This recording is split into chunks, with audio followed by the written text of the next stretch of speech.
Пандемијата во оваа наша 2020 година навистина донесе еден огромен предизвик за сите нас во целиот свет, така да навистина се соочуваме со еден многу голем страф и неизвестност од иднината, кој што влијае на сите аспекти од нашето живење. Бидејќи знаеме дека кај пациентите со МС не е добро да има и дополнителен стрес, освен големиот стрес од тие со кои тие инаку се соочуваат, потребно е да нагласиме некои работи. Самото тоа што веќе од почетокот на пандемијата до денес има поминато повеќе месеци каде што најголем дел од луѓето научија како можат да се носат со како да се заштитат, како да ги преземат сите заштитни мерки што можат да се преземат и како на најдобар начин самите да придонесат да се заштитат од вирусот. И на тој начин веќе знаеме дека кога ќе го направиме сето тоа, кога ги преземаме сите тие мерки, веќе во голема мера сме го совладале тој стрес, сме го намалиле.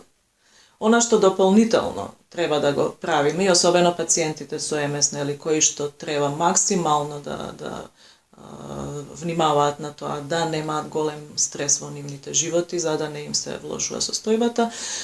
Значи, тоа што дополнително може да се направи е да најдете начини кои што ве опуштаат, да најдете, да изнаоѓате работи кои што прават да се чувствувате подобро. Значи, наместо да гледате по цел ден телевизија и нонстоп да ги следите вестите, подобро е да земете да се занимавате со нешто што ви чини добро, со нешто што навистина ве опушта, нешто што го сакате.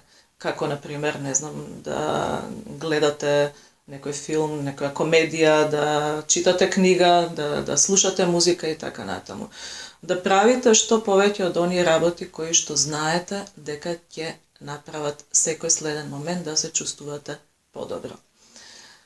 Освен тоа, јас би кажала тука уште еден многу интересен и едноставен начин кој што може да ви помогне во справувањето со стресот од пандемијата. А тоа е начинот за кој зборува познатата Байрон Кейти во незината книга "Да се сака тоа што е", која што вели: во универзумот постојат 3 вида на работи. Тоа се моја, твоја и Божја работа. Ако е моја работа да се занимавам со својот живот, да размислам што да правам и како да се носам со сите предизвици во мојот живот. Ако твоја работа е, што ти ќе правиш во твојот живот и така натаму, што би било така наречена Божја работа. Тоа би било се она врз што ниту јас, ниту вие, ниту било кој од нас имаме контрола.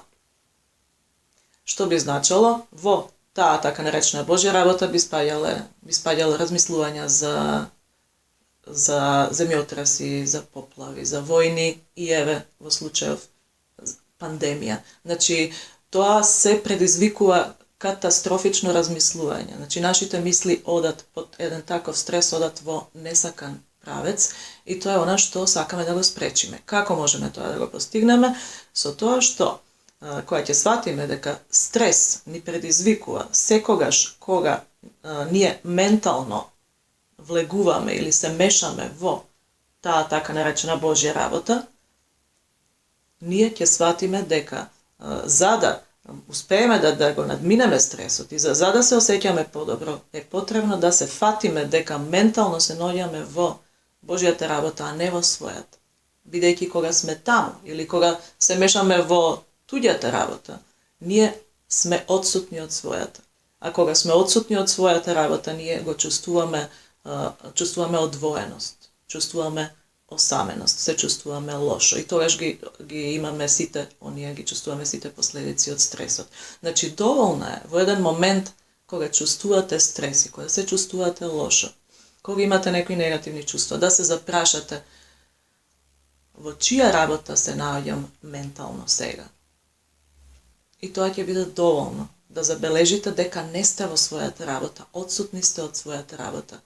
Ќе биде доволно, нели, самото забележување да се вратите во својата работа и да си го вратите мирот. Пробајте да ја користите оваа техника и нормално за секоја помош што ви треба околу примената на новите техники, слободно обратете се, нели, за разговор со психолог.